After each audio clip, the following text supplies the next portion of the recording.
La parole est à Madame Marie-Do Aeschlimann du groupe Les Républicains. Merci Monsieur le Président, Madame la Ministre.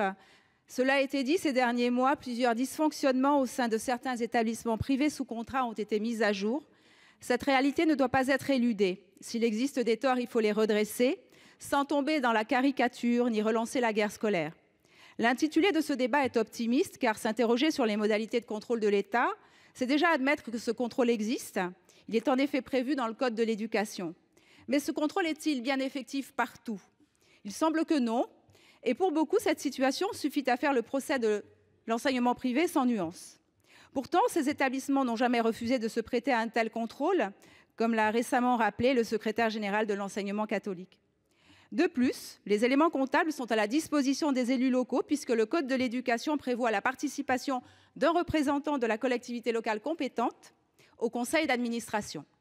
Or, dans son rapport de juin 2023, la Cour des comptes relevait que ce contrôle est largement inappliqué. Les responsabilités sont sûrement partagées et les établissements qui ne respectent pas cette obligation doivent être rappelés à l'ordre.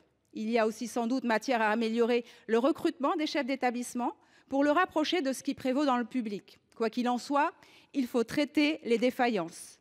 Renforcer le contrôle permettra sans doute de démontrer aussi que de nombreux établissements peinent à joindre les deux bouts, qu'ils consentent des efforts importants pour l'inclusion et contre le décrochage scolaire, que certains ont déjà mis en place des caisses de solidarité pour accueillir tous les élèves et la modulation des contributions des familles en fonction du revenu des parents, pour respecter les obligations d'accueil.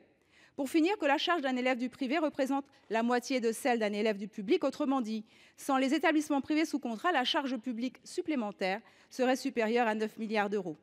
Le contrôle est la contrepartie de la liberté d'enseignement et de l'autonomie reconnue à ces établissements, qui concourent de manière non lucrative au service public de l'éducation. Alors, Madame la Ministre, comment comptez-vous renforcer ce contrôle pour rénover le partenariat avec les établissements privés, fondé à la fois sur le respect de leurs engagements et une relation de confiance avec l'État? Je vous remercie.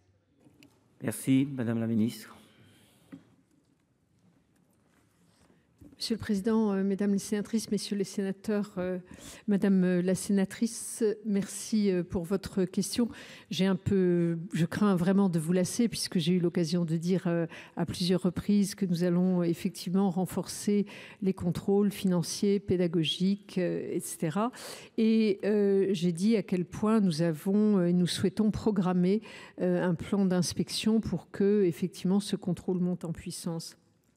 Un des éléments, me semble-t-il, qui nous permettra de mieux prendre en compte la réalité de ce que vivent les établissements découle en tout cas je l'espère, de ce plan qui a été signé autour de la mixité, le protocole d'accord avec le SGEC. Car au fond, ce plan va nous donner des éléments d'information.